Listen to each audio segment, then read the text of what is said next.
Bonjour les amis, on se retrouve pour notre rendez-vous hebdomadaire. J'espère que tout le monde va bien. Donc la guidance pour la semaine qui commence le 23 octobre 2023. Euh, Bien entendu, c'est une guidance générale et intemporelle. Je vous invite à faire preuve de discernement, à ne prendre que les messages qui résonnent avec votre situation personnelle. J'ai changé un petit peu la formule des couplets. Aujourd'hui, je vais faire un couplet avec des cartes du Rider-Waite et du Petit Lenormand étendu. Et je ne vais pas dissocier le général du sentimental, puisque ces derniers temps, on avait surtout des messages sentimentaux. Donc on verra bien ce qu'on voudra bien nous dire et ressortira l'information qui doit ressortir. Pour les messages annexes, les conseils, j'ai utilisé 2 cartes et vous aurez 3 choix, 1, 2, 3, avec une carte du tarot akashique et une carte de l'oracle des déesses. Attendez, je vais vous trouver la boîte pour vous montrer. Voilà, du pouvoir des déesses, hein, donc c'est en anglais.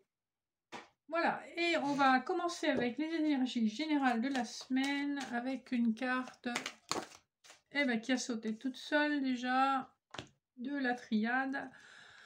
On a la carte de l'homme et la carte du temps en dos de deck. Donc il semblerait que ce soit un homme qui ait mis du temps à comprendre une erreur de jugement.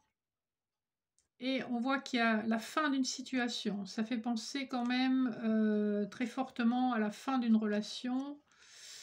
Voilà, où il y a eu beaucoup de choses qui ont été pardonnées, mais à un moment donné, là, on est dans des énergies de fin.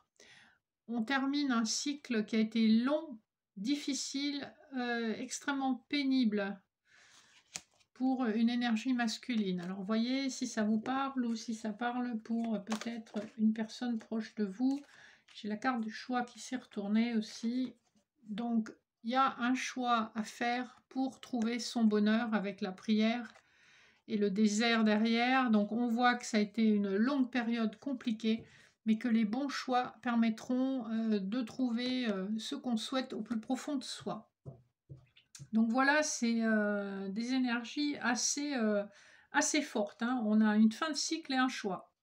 Cette semaine, c'est ce qu'on nous dit. Alors, les dos de deck, les cartes que j'ai mélangées avant de commencer la vidéo. Donc, en dos de deck du Rider-Waite, et ben tiens, comme par hasard, on a le 3 d'épée, le 7 de pentacle et le mât.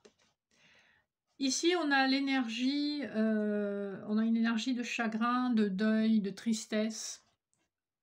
Quelqu'un, vous ou une autre personne, a beaucoup investi, a beaucoup travaillé, c'est vraiment épuisé à un travail et finalement n'est pas récompensé. Ici, il peut aussi s'agir d'un investissement dans une relation qui a été important et qui n'est pas récompensé. On voit que au moment où cet investissement a été fait, on était confiant, mais on partait un petit peu la fleur au fusil, sans trop se soucier du lendemain et sans trop se préoccuper des détails. Ces détails vous ont rattrapé ou ont rattrapé la personne qui est concernée par ce dos de deck. Sur le petit Lenormand étendu en dos de deck, on a encore l'énergie masculine, hein, donc je pense que ça concerne vraiment un homme, avec la lune, le fouet et la cigogne. On a derrière la cigogne l'énergie de la faux. Donc ici, on nous parle bien de la fin d'une situation, hein. On coupe les blés pour récolter le blé et faire de la farine, hein. Donc on coupe une situation pour récolter quelque chose derrière qui est ni plus ni moins qu'un nouveau départ. Avec le fouet, il y a beaucoup de conflits intérieurs. On y va pas, on est quand même pas mal dans l'hésitation. C'est une carte qui peut aussi parler d'un ex-partenaire, hein, donc qui revient dans votre vie, mais pour quelque chose de plus durable et plus construit. Avec la lune, on est quand même pas mal guidé par ses émotions, ses intuitions. On est aussi sur un timing d'un cycle lunaire, et ça concerne effectivement à nouveau cette énergie masculine, et c'est quelqu'un qui va dévoiler le fond de sa pensée et de ses sentiments, puisque vous voyez que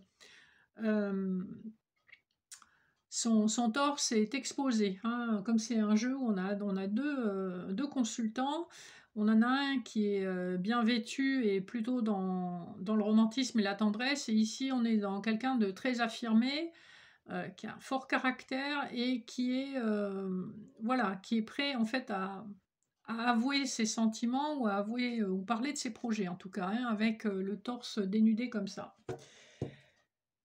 Alors, les couplets, j'ai fait un tirage à 9 cartes. On va voir ce qui ressort en milieu, en énergie du milieu. On a le pendu et les poissons.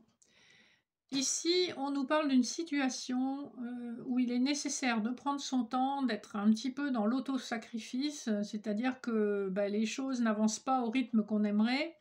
On se sent quand même un peu déçu, mais on vous dit, si vous regardez les choses sous un angle différent, ça peut être une opportunité d'enrichissement. Les poissons nous parlent effectivement aussi d'une notion d'argent. Il y a comme une déception sur une notion d'argent. Il y a aussi cette notion de 3 poissons dans un étang, donc cette notion de triangulaire. Donc une déception par rapport à une triangulaire sur le plan amoureux, une déception par rapport à un aspect financier sur le plan matériel et général. Si il s'agit d'un message professionnel, on vous dit qu'effectivement ce poste ne sera pas à la hauteur de vos attentes et certainement pas non plus au niveau de la rémunération que vous aviez espéré. Voilà pour l'énergie générale de la semaine. Donc en mode on ne fait pas grand chose parce qu'on est déçu et on attend de voir, hein. Alors en haut nous avons le page de bâton et le chien.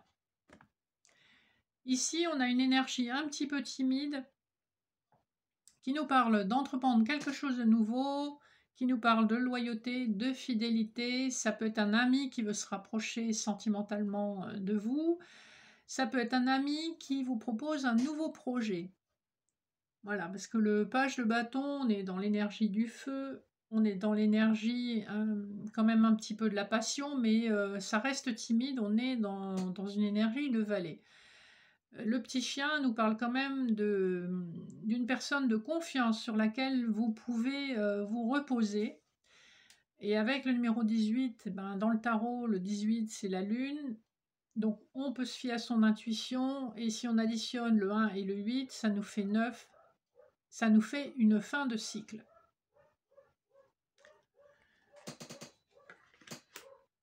Le couplet suivant, nous avons le 10 de Pentacle et le puits. Ici, on nous parle d'une énergie constructive avec des projets qui sont parfaitement ancrés dans le matériel. Donc, il peut s'agir d'un bâtiment, il peut s'agir de travaux que vous faites à l'intérieur, il peut s'agir d'une nouvelle source de financement parce que vous avez vendu quelque chose. Le puits nous parle d'un nouvel éclairage sur ce que vous sentez peut être la réalisation d'un souhait très profond. Ici, il y a beaucoup d'émotions et il y a potentiellement quelque chose qui se réalise, qui s'officialise. On vous invite à garder espoir et à avoir foi dans les événements. Il y a de la concrétisation dans l'air. Si c'est sur le plan professionnel, on vous dit effectivement vos efforts vont être récompensés, vous arrivez au bout du tunnel et vous êtes dans la reconnaissance. C'est-à-dire qu'on vous reconnaît. Voilà, si je peux m'exprimer un petit peu mieux. Alors, le couplet suivant nous parle de la reine de Pentacle et de l'anneau. Ici, s'il s'agit d'une question professionnelle, vous êtes embauché. On voit que votre supérieur hiérarchique est probablement une femme qui a la tête sur les épaules et qui souhaite concrétiser cette embauche. S'il s'agit d'une question sentimentale et que vous êtes une femme, on vous parle d'une proposition d'engagement qui est ferme et durable. Alors l'anneau, c'est pas forcément le mariage, hein, puisque maintenant c'est quelque chose qui devient quand même un petit peu plus désuet, on va dire. Mais ça parle d'un engagement ferme, de projet de vie commune, de projet de construction commune. Et avec l'énergie du Pentacle, on est sur quelque chose de concret. Genre, quand est-ce qu'on emménage ensemble, qu'est-ce qu'on fait pour les meubles, où est-ce qu'on va en vacances, qu'est-ce qu'on fait avec les enfants, enfin, vous voyez, ce genre de questionnement très terre à terre. Donc voilà pour ce couplet-là. Pour celui-ci, nous avons le roi d'épée et la lettre. Ici, l'énergie masculine va être dans l'assertion. Vous pouvez vous attendre à une déclaration qui est tout à fait bien pensée et réfléchie. Alors là, dans ce contexte un petit peu général, il peut s'agir d'un contrat de travail, effectivement, hein, où vous aurez tous les détails de ce qu'on attend de vous, des tâches qui vous incombent, etc., du jour où vous allez commencer à travailler, du montant de votre salaire, etc. Donc tout est posé noir sur blanc. S'il s'agit du plan sentimental, on voit que c'est une déclaration où on est quand même pas mal dans le mental et l'analyse, hein. On est plus dans la complémentarité générale que dans la complémentarité du cœur, parce que là, on a eu besoin, semble-t-il, de prendre du recul pour voir comment ça pourrait fonctionner. Donc ça rejoint assez bien l'énergie de la reine de Pentacle qu'on avait à l'instant. On a une complémentarité intellectuelle et matérielle, hein, en tout cas s'il s'agit d'une question de couple. Alors, le suivant, nous avons le 8 de Pentacle et l'enfant. On vous confirme que vos efforts, quel que soit le domaine, vous mènent vers un nouveau projet qui est prometteur de stabilité. Le 13, le chiffre 13, donc on a sur l'enfant, dans le tarot, c'est la lame sans nom, donc la carte de la mort qui parle d'une grande transformation qui s'est faite petit à petit. Mais le 13, si on l'additionne, 1 plus 3, ça fait 4. Et le 4 nous parle de stabilité, d'ancrage. Et il nous parle aussi de la carte de l'empereur. Donc on est dans quelque chose de stable, ce qui nous est confirmé par le 8 de denier. On a ici une énergie de travail. On a du dur labeur. On n'a pas peur de se fatiguer au travail parce qu'on sait ce qu'on veut et on se donne les moyens de l'atteindre. Donc c'est de très bon augure. Alors, celle du bas nous parle de l'étoile et de la boussole, de magnifiques cartes qui nous parlent de quelque chose qui est destiné. Quel que soit le domaine concerné, vous êtes protégé par votre bonne étoile, n'en doutez pas. Et avec la boussole du petit Lenormand, on nous dit qu'effectivement, vous êtes sur le bon chemin, vous êtes guidé. 4 plus 2, ça fait 6. Et ça rejoint l'énergie qu'on avait tout à l'heure quand j'ai fait les premières cartes de la triade. 4 plus 2, ça fait 6, c'est-à-dire l'amoureux qui nous parle d'un choix. Vous allez être confronté à un choix et ce choix de toute façon est guidé, donc laissez-vous porter par votre bonne étoile.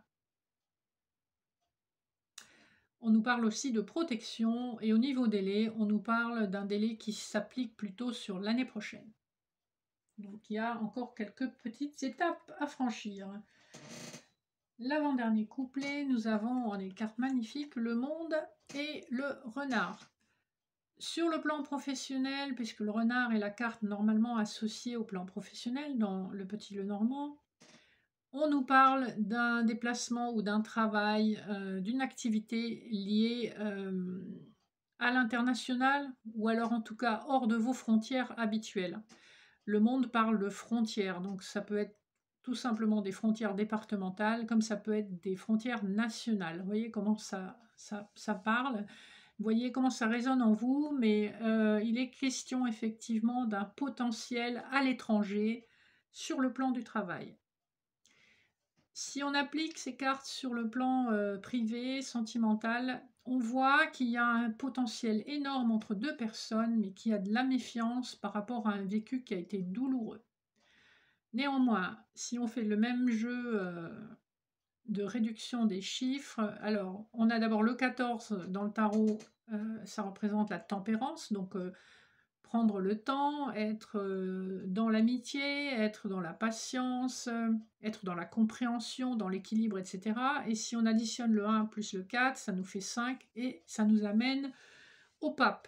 donc quelque chose qui va être dans la conciliation et voire dans l'officialisation s'il s'agit d'un lien amoureux. Donc on a quand même des couplets qui rejoignent très bien les énergies qu'on voit jusqu'à présent. Et enfin, le dernier couplet nous parle du 4 de Pentacle et du pont. Ici, on voit que l'énergie d'une certaine personne est dans la préservation de ce qu'elle a eu du mal à construire et à obtenir. On voit que c'est une situation qui est néanmoins transitoire, que la personne va regagner confiance une fois qu'elle aura traversé ce pont, qu'elle aura retrouvé sa force intérieure. Elle sera en capacité de relâcher un peu ses deniers. C'est quelqu'un qui a, d'après ce qu'on avait vu, c'est quelqu'un qui est possiblement, qui a possiblement été victime d'abus au niveau financier. Donc, d'où cette attitude un peu possessive de son trésor, de ce qu'elle a accumulé, des biens qu'elle a accumulés, etc., etc. Voilà, on a un très joli tirage, même si ça semble un petit peu coincé pour l'instant, on sent quand même que les énergies bougent.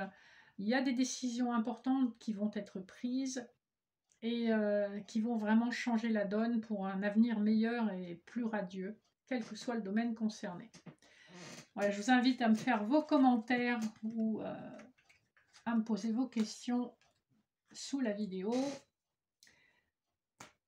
Et on va passer aux lectures annexes. Je vous laisse faire votre choix, le tas numéro 1, numéro 2 ou numéro 3. Vous pouvez faire pause sur la vidéo au besoin. Et on va prendre tout de suite les deux premières cartes. Alors, nous avons le roi de parchemin et le futur. Donc clairement, on a une personne ici qui se projette dans l'avenir. Je vais vous lire le message du roi de parchemin. Juste que je trouve la bonne page.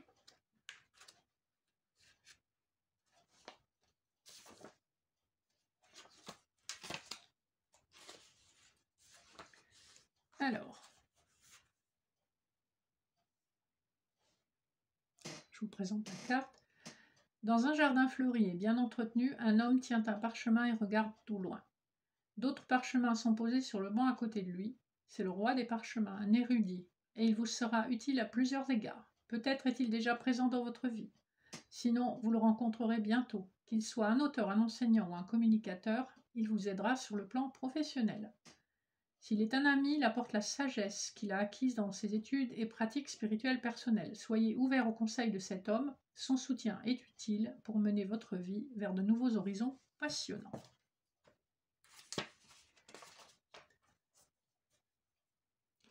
Comme tous les rois et reines, le roi de parchemin pourrait incarner un nouvel intérêt d'amour pour vous ou pour un autre selon son emplacement dans le tirage.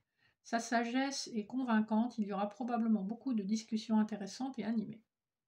Cette carte évoque aussi quelqu'un, vous-même ou un proche, qui aspire à plus de profondeur et de clarté dans ses pensées. C'est donc le moment de découvrir de nouveaux centres d'intérêt et peut-être même de s'inscrire à certains cours ou d'assister à quelques conférences. Un poste dans l'enseignement, le conseil, la publicité, l'écriture, la publication ou des domaines similaires pourraient bien figurer au programme. Un trésor de découverte vous attend, alors laissez votre esprit et votre vie prendre son envol. Ici, on vous suggère, on vous conseille l'apprentissage de quelque chose qui vous intéresse. Et on voit avec l'autre carte que c'est quelque chose qui peut à l'avenir vraiment vous faire décoller votre activité. Voilà pour le premier message. Le second message, nous avons inversé donc l'oracle des Delphes et l'acceptation radicale d'une situation. Alors, je vais vous trouver l'oracle des Delphes inversé. Je vous la laisse à l'endroit pour que vous puissiez vous imprégner quand même de l'image. Cette carte montre que vous avez nié votre voix intérieure d'une manière ou d'une autre. Vous avez peut-être reçu des messages de votre esprit ou d'autres esprits, sans les reconnaître ou même en leur résistant. Peut-être avez-vous mis de côté votre travail psychique ou de médiumnité. Quoi qu'il en soit, éveillez-vous au pouvoir des messages que vous recevez. Lorsque vous l'égnez, vous sapez tout ce que vous souhaitez accomplir. Alors allumez le flambeau. Lorsque vous écoutez votre voix intérieure et y répondez, vous devenez l'oracle de votre propre vie. Ici, on vous suggère d'être plus à l'écoute de vos intuitions parce que vous risquez de passer à côté d'informations ou de conseils quand même déterminants. Voilà. Avec la carte de l'acceptation radicale, on vous dit qu'il faut accepter les messages qui viennent à vous, tout simplement. Et le dernier couplet, nous avons à l'envers l'équilibre, le 7 de force et la libération. Alors, on va regarder tout de suite le 7 de force à l'envers, que c'est un jeu où il y a un sens.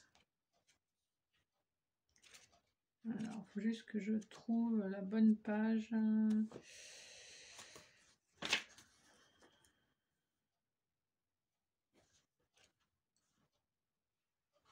J'arrive, hein, excusez-moi. Alors, le 7 de force inversé. Donc, encore une fois, je vous montre la carte à l'endroit pour que vous puissiez vous imprégner du dessin. Inversé, cette carte indique que vous êtes peut-être en déséquilibre et impliqué dans une situation difficile qui vous fait perdre votre lucidité et même votre pouvoir. C'est parfois une affaire juridique stressante ou une situation qui vous semble injuste. Vous vous sentez peut-être coincé dans des paperasseries et vous devez être proactif.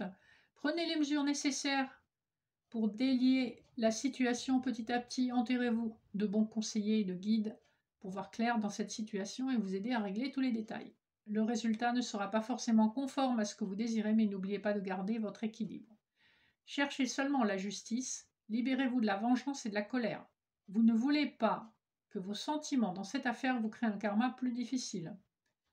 Sur le plan personnel, cette inversion vous avertit de revenir à la concentration et à l'équilibre en ce qui concerne votre alimentation, votre degré d'exercice physique et votre esprit. Réfléchissez à l'impact qu'auront vos choix et vos pensées sur votre avenir, dans cette vie et dans les vies à venir. Agissez pour rétablir l'équilibre, pas seulement entre vous et les autres, mais aussi dans votre vie. Il peut y avoir des éléments de votre emploi du temps quotidien qui vous ont déstabilisé. Il est temps de remettre les choses à leur place. Quand tout sera rééquilibré, la bonne énergie que vous enverrez vous renverra une énergie incroyable. Donc on vous invite effectivement à ne plus procrastiner et à faire ce qu'il faut pour rétablir l'équilibre dans votre vie. Et on voit bien que grâce à vos efforts, vous allez pouvoir vous libérer de quelque chose qui vous pèse. Voilà les amis, ici va se conclure notre petit rendez-vous hebdomadaire. Je vous souhaite une excellente semaine. N'oubliez pas de me faire vos retours en commentaire, de liker, partager ou vous abonner si ce n'est pas encore fait. Et puis je vous dis à très vite et je vous fais de gros bisous. Bye bye.